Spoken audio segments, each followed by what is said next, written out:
You're tuning into Black and White Sports on YouTube. The no-holds-barred truth on sports. The main event starts. All right, Black and White Sports supporters. Well, this information on the Quinshon Judkins situation in Cleveland does raise some eyebrows. It does. And we're going to take a look at it. Makes you wonder. It gives you reason to pause and give a little side eye. Just like that. All right. No dog memes needed. I'll give my own damn side eye. All right. So this is interesting. Let's check this out. Cleveland Browns rookie Quinshon Judkins woke up in a South Florida jail this weekend after an alleged domestic violence case last week, according to court records. According to records obtained by CBS News Miami, the NFL running back was arrested and charged with misdemeanor domestic battery on Saturday, appeared in bond court on Sunday. During his hearing, the judge found probable cause and ordered Judkins to not be in contact with the victim, no firearm access, and set the bond to $2,500. However, his attorney, David Weinstein, disagreed with the judge. Quote, "Your Honor, I think the state is overstating the facts," he said during the hearing. "It's alleged that there's an incident that occurred." So in other words, it sounds like the judge just said, okay, it sounds bad, and that was just all there was to it. That's not great. CBS News Miami had a crew outside Broward County main jail where he was held and saw him walk out on Sunday afternoon.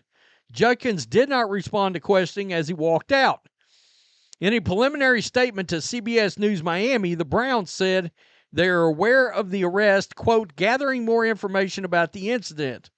Good God, there's going to be so much news around this team this year.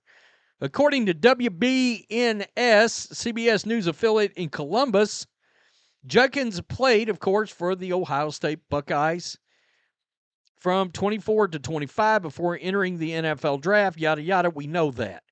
Judkins is currently entering his first season in the NFL with Cleveland. The Browns rookies are supposed to report to training camp on Friday. But it's unclear at this time whether Judkins will be there. He has not signed his rookie deal yet. And in fact, there's a lot of word that this incident may influence the deal he gets.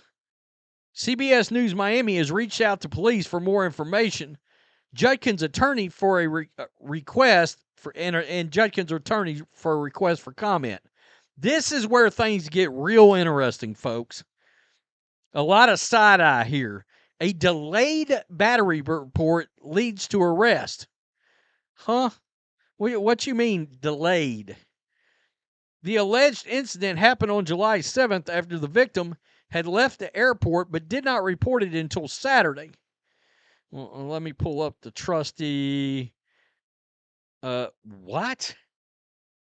So it happened on Monday, didn't report it until the 12th. 5 days later? According to records revealed during Judkins' bond court hearing, Weinstein said during the hearing that Judkins and the victim were previously in a relationship but came to South Florida as, quote, friends. But after the alleged incident, she stayed with him in Fort Lauderdale for an additional 5 days and celebrated his birthday. Wait a minute. We are full-on skeptical now. Full-on skeptical. So this alleged situation happened on the 7th, waited till the 12th to report it, stayed the 5 days, hung out, did God knows what, and celebrated her birthday. It was not until after the victim reported the incident, court records revealed. All of a sudden, it's fishy as hell. I mean, that's a terrible look.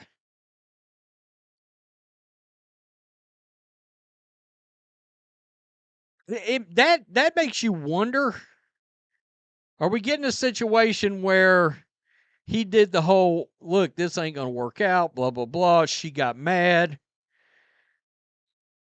You know, I mean, I haven't seen any pictures of the victim, by the way. So this may be 100% factual from the victim, but I'm going to look at you funny because you waited 5 days. I am. I don't give a shit. Around 9 a.m. Saturday, Fort Lauderdale police said it responded to the area near 1500 West Cypress Creek Road regarding a, quote, delayed battery. Delayed battery. I mean, they even got a term for this. Upon arrival, officers spoke with the victim and determined a battery had occurred during their preliminary investigation. FLPD said. Officers then made contact with Judkins and placed him into custody before he was taken to BSO main jail and was charged accordingly. Well, the arrest affidavit suggests that there are photos and bruising. Okay. Weinstein said during the hearing, quote, there's no proof as to when the bruises took place when the photos were taken. Oh. So it sounds like there's some photo evidence that they're thinking might be valid. However, nobody knows for sure. Boy, that's, I mean, how are we supposed to know that's not some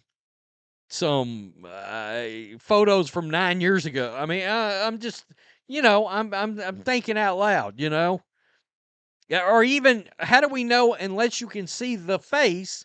And here's the other thing.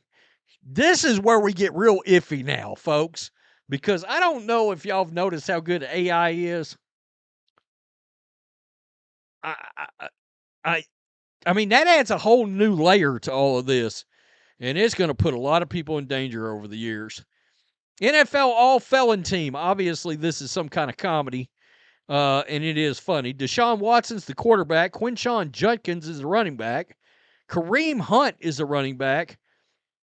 By the way, they realized Kareem Hunt's spot is now removed because Ray Rice obviously needs to be up here, right? We got Ray Rice in here now. Tyreek Hill, Rashee Rice, Henry Ruggs. Him and Aaron Hernandez are the two biggest scumbags ever. OJ and Justin Tucker. So, interesting indeed.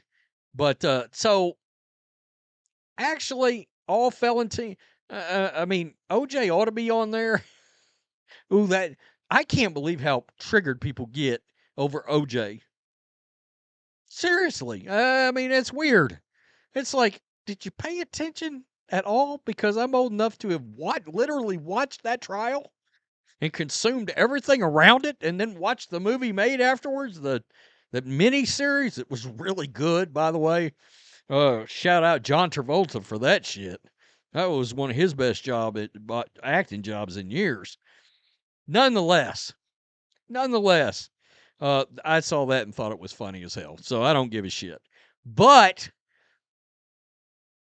that's me in the side eye to the delayed battery that there's a term for.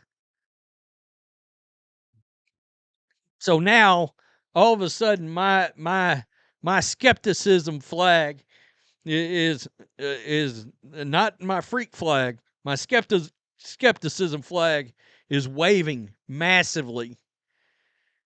Why the delay?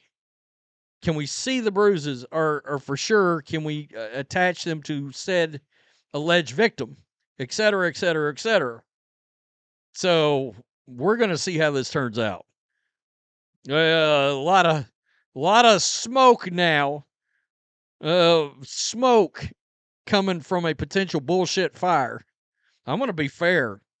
I can't stand the let me go after somebody 9 years later, or in this case, a week later on something. But when they go with the delayed anything and you didn't go straight to the police immediately, I immediately have skepticism. That's what people won't say out loud because they're like, oh, you're making the victim, blah, blah. No, I mean, if it's valid, it'll come out that it's valid. but why the delay? You know? Tell me what you think. Peace. I'm out.